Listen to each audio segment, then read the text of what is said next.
Assalamualaikum warahmatullahi wabarakatuh. Perkenalkan, nama saya Aditya Nana Muslim. Nah, di sini saya akan mereview sebuah buku dari buku Abah Asep Ahmad Hidayat, yang dimana buku ini adalah sejarah sosial Muslim minoritas etnis Melayu di Nusantara. Nah, di sini ada berbagai macam-macam bab dan ada bermacam teori, yang dimana saya akan mencoba menjelaskan dari bab 1, yaitu tentang teori India, terus ada teori Arab Mekah, teori Arab Parsi, dan teori Indo-Cina atau dari teori Cina. Nah, yang dimana yang di sini teori masuknya atau kedatangan Islam di Nusantara, yaitu suatu teori yang membicarakan tentang kapan awal datangnya Islam di kawasan ini, siapa pembawa atau pendakwahnya, dari negara mana, dan bagaimana ajarannya atau mazhab apa yang dikembangkannya gitu. Terus sampai saat ini terdapat beberapa teori mengenai kedatangan Islam di kawasan Asia Tenggara, yaitu teori India, teori Arab, teori Arab Parsi, yang sekarang itu Persia, dan ada yang terakhir teori Cina. Yang di buku ini yang dimasukkan ada 4 teori ya, yang dari tadi yang saya sebutkan tadi. Nah, kalau dari teori India, yaitu memiliki pendukung yang banyak, diantaranya dari tokoh Senok Gurgonje, terus ada Morrison, ada tokoh Brian Harrison, dan yang lain-lainnya. Namun di dalam teori ini terjadi perbedaan pendapat antara satu sejarawan dengan sejarawan yang lain. Terus mereka tidak sependapat mengenai asal wilayah kedatangan Islam di Asia Tenggara Nusantara. Nah, secara khusus Brian Harrison berpendapat bahwa kawasan Asia Tenggara memperoleh inspirasi budayanya bukan dari Persia atau tanah Arab, melainkan dari India. Oleh karena itu, Harrison penerimaan Islam di kepulauan dan tanah semenanjung terpaksa terlebih dahulu penerimanya oleh pihak India yang secara prominent berkecimpung dalam perdagangan seberang laut di antara India dan Asia Tenggara. Nah, ada lagi teori yang diajukan oleh Senok Gurgonje ini tersebut juga didasarkan pada catatan-catatan dari para pengembara, terus dari para pedagang atau pelancong yang singgah gitu ke Nusantara melalui Selat Samudra Hindia. Nah, dibuka lagi di sini ada teori Arab Mekah.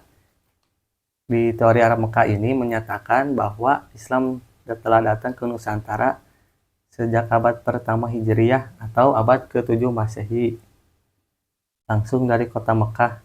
Nah, sebenarnya alasan-alasan atau historis mengenai pendapat ini telah disebutkan di atas, bahwa antara bangsa Arab dan negeri Cina telah lama terjalin hubungan dengan politik jauh sebelum datangnya Islam, yaitu pada abad ke-4 Masehi. Nah, seperti yang dikatakan C. Chandler dalam Trade and Society, para pedagang biasanya sebelum menuju ke negeri Cina. Nah, menurut Mahyudin Haji Yahya dan Ahmad Jailani Halimi dalam sejarah Islam, bahwa sebagian besar daripada pedagang Arab yang berlayar di kawasan Asia Tenggara pada periode awal merupakan pedagang dari Yaman, Hadramaut, dan Oman di bagian selatan dan tenggara semenanjung Arabia. Nah, wilayah Yaman ini berhasil sekitar tahun 630 sampai 631 Masehi atas usaha dakwah Ali bin Abi Thalib. Pengislaman Yaman ini memiliki implikasi besar terhadap proses Islamisasi di kawasan Asia Tenggara. dari pedagang Yaman itulah sehingga memunculkan atau pergi merantau ke negara-negara bagian sebelum ke Nusantara. Pedagang ini singgah dulu ke India di salah satu kawasan di India dulu, terus mulai menyebar ke Asia Tenggara melalui Aceh. Nah, di sini ada teori Arab Parsi. Nah, di dalam teori Arab Parsi ini menyatakan bahwa Islam datang di Asia Tenggara berasal dari tanah Persia yang dikenal sekarang Iran, bermazhab Syiah pada abad ke-13 Masehi. Pendukung teori ini adalah Umar Amir Hussein dan Hussein Jayadiningrat.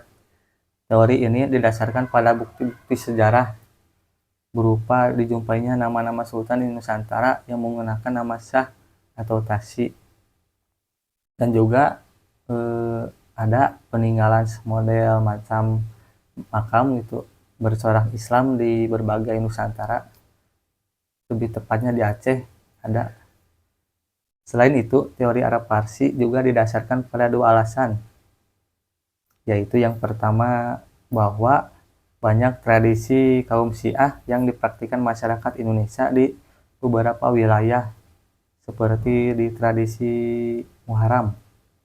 Terus yang kedua, dijumpainya pengajaran baca Al-Quran dengan menggunakan kata-kata Persia atau Jabar. Nah, terus adapun penggunaan kata fathah, kasroh, dan domahnya berbeda-beda jalannya. Terus ada teori Cina. Nah, di teori Cina ini menyatakan bahwa Islam disebarkan di kawasan Nusantara berasal dari Cina dan Indochina, atau yang sekarang Indochina adalah Vietnam. Teori ini didukung oleh Syed Nekrit Al-Atas, Fatimi, Slamet Mulyana. Terus ada beberapa tokoh yang lainnya juga, yaitu Sumanto, Al-Qurtubi, dan termasuk penulis sendiri dari Bapak Asep Ahmad Hidayat.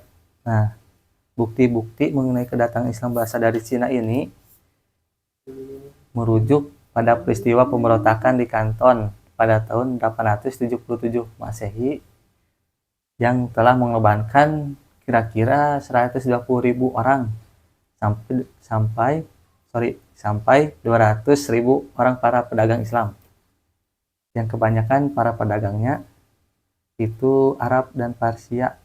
Di antara sekian para pedagang Islam sebagainya melarikan diri ke wilayah-wilayah pesisir pantai di kawasan Asia Tenggara itu.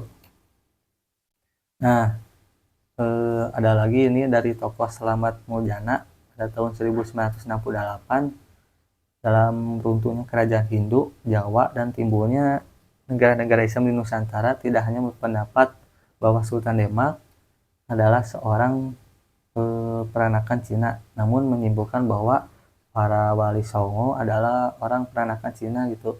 Pendapat ini bertolak dari kronik Klenteng Sampokong di Semarang di Jawa Tengah.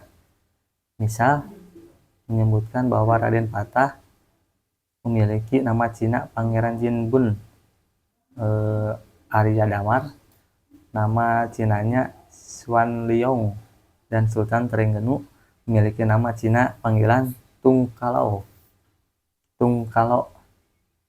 Nah, menurut Fatimi, kerajaan Campa di Indochina sekitar tahun 1000 sampai 1471 Masehi adalah sebuah kerajaan Islam yang didirikan oleh para pelarian Syiah Alawiyah dari Damaskus. Namun sebagai akibat dari serangan kerajaan Annam di Vietnam, orang-orang Islam Alawiyah lalu melarikan diri ke Mekah dan Aceh.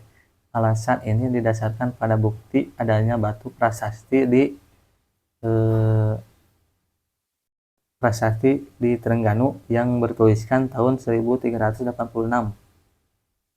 Nah, dengan batu nisan ini jelas ada macam ini, ada peninggalan-peninggalan bercorak Islam di Nusantara yang menguatkan adanya awal mula masuknya Islam di kawasan Asia Tenggara. Mungkin segitu saja dari saya. Apabila ada kata maupun ucapan tulisan yang tidak mengenakan hati, mohon maklum. Di sini tempatnya belajar, bukan tempatnya itulah. Terima kasih.